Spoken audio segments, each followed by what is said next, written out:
Assalamualaikum warahmatullahi wabarakatuh. Perkenalkan, nama saya Niki Nasarin Putri, mahasiswa PJJ Sistem Informasi Universitas Cyber Asia. Jadi pada video kali ini saya ingin membahas mengenai eh, tugas proposal saya, yaitu mengenai implementasi e-bisnis dalam pengembangan Smart City Studi Kasus Kota Surabaya dalam memenuhi tugas mata kuliah e-bisnis. Oke, yang pertama yang kita bahas yaitu mengenai latar belakang saya mengambil studi kasus pengembangan Smart City di Surabaya, yaitu yang pertama uh, yang akan saya jelaskan yaitu karena memang kota-kota di seluruh dunia ini akan menghadapi tantangan besar dalam mengolah pertumbuhan penduduk, mobilitas, energi, dan pelayanan publik dalam konsep Smart City yang akan hadir sebagai solusi berbasis teknologi untuk mengoptimalkan infrastruktur dan juga layanan kota.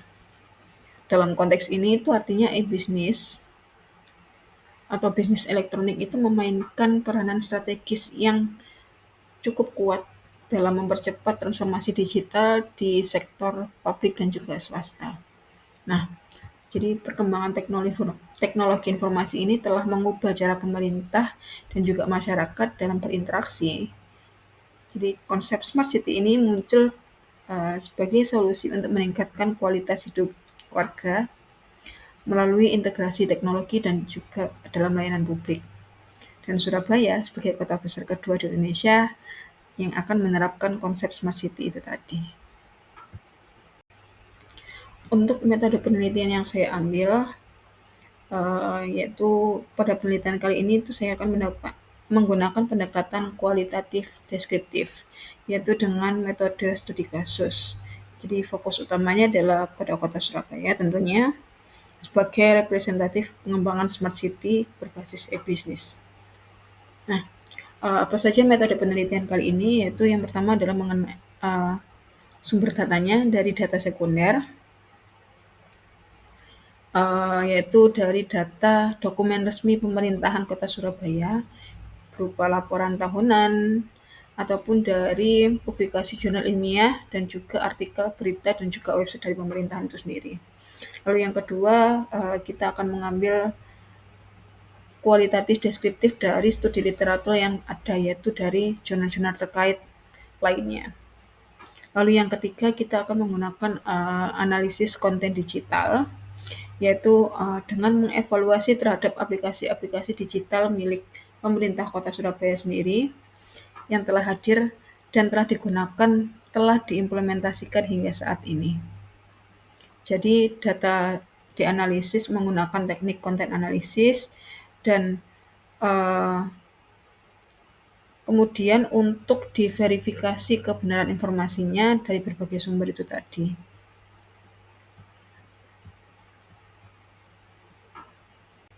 Selanjutnya kita akan masuk dalam pembahasan, yaitu kita pahami terlebih dahulu mengenai konsep e-bisnis itu sendiri.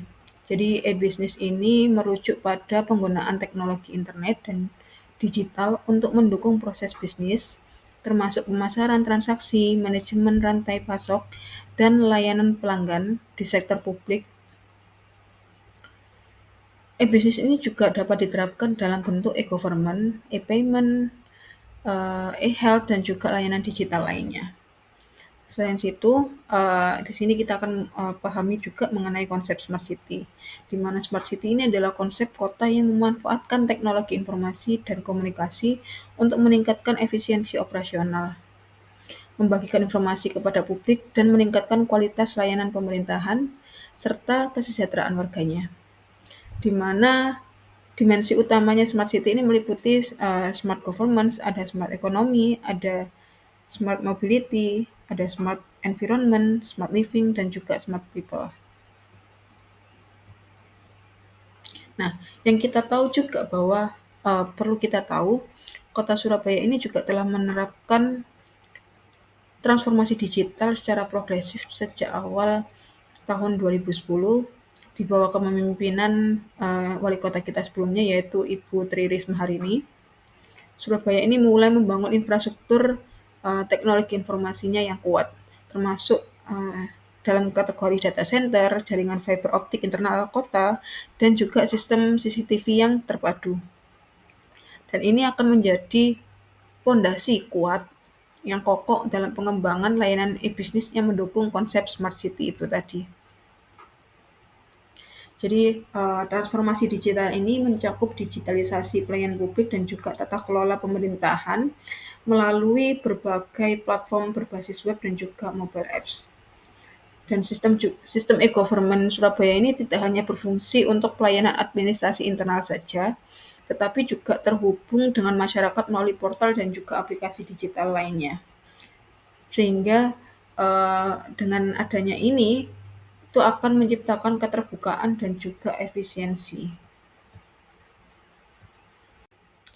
Lalu bagaimana implementasi e-bisnis dalam smart city di Surabaya?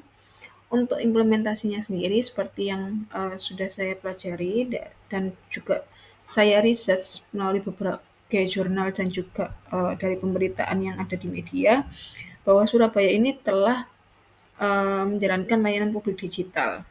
Layanan publik digital yang telah berkembang saat ini di Surabaya itu ada berbagai macam. Yang pertama itu yang sering kita gunakan yaitu adalah e-permit.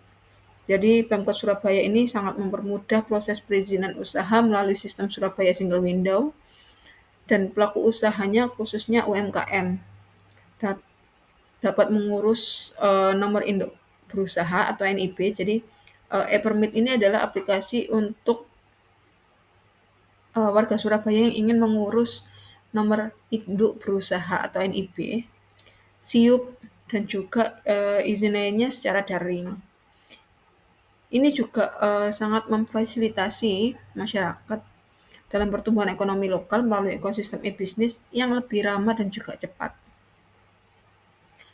Dalam aplikasi e-permit ini tercatat juga bahwa 7.000 permohonan telah masuk per bulannya.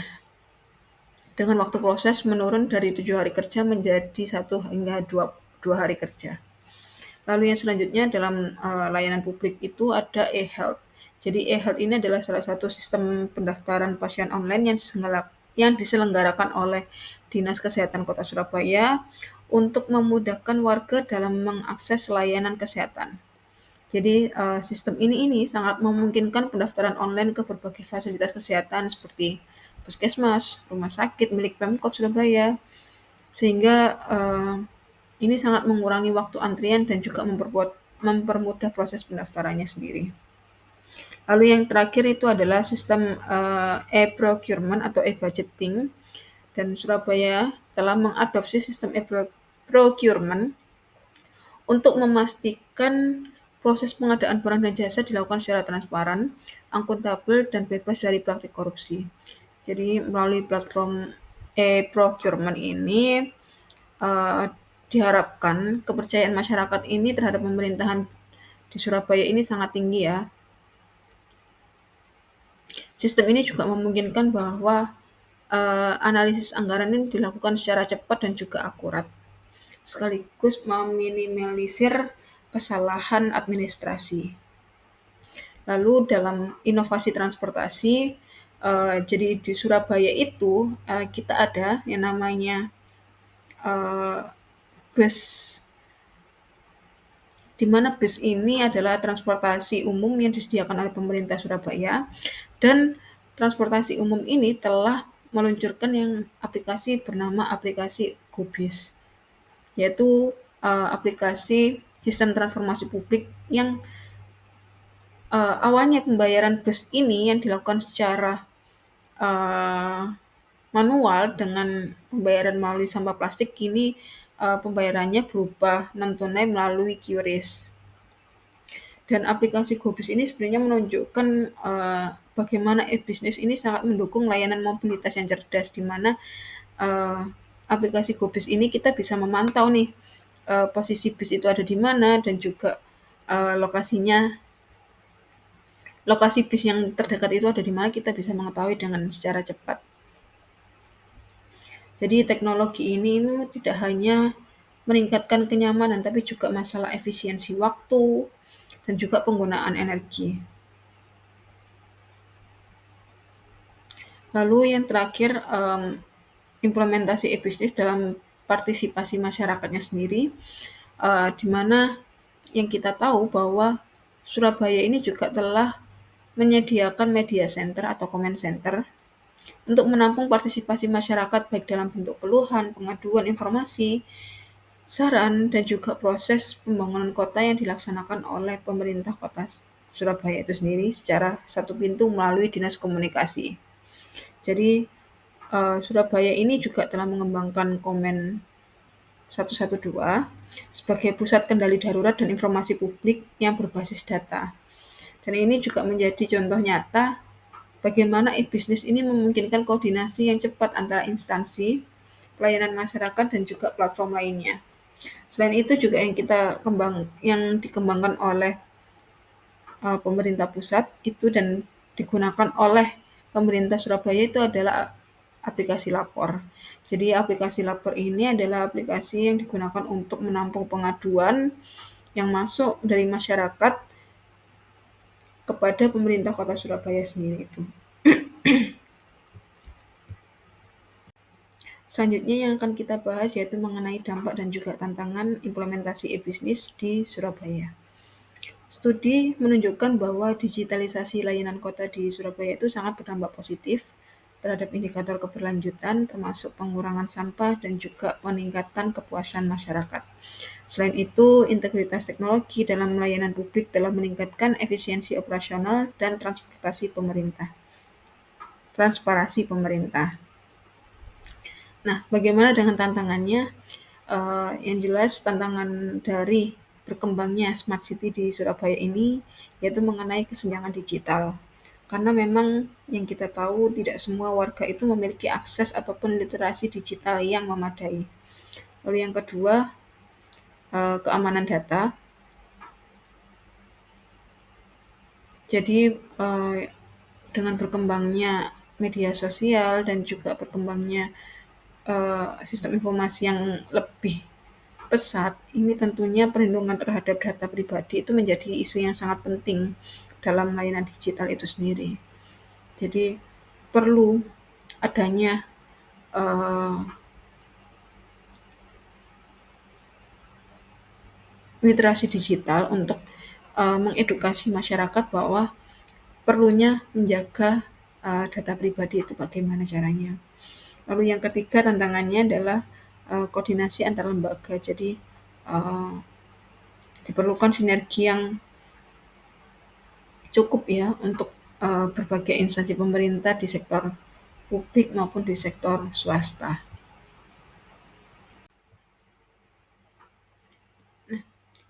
Berdasarkan dari hasil penelitian dan juga analisis yang telah saya lakukan, ada beberapa saran yang dapat saya berikan untuk perkembangan smart city di Surabaya. Yaitu yang pertama mengenai peningkatan literasi digital. Diharapkan pemerintah Surabaya ini perlu memperluas program edukasi dan juga pelatihan literasi digital, terutama bagi masyarakat yang usia lebih lanjut, karena memang mereka adalah orang-orang yang rentan dengan perkembangan teknologi yang saat ini berkembang.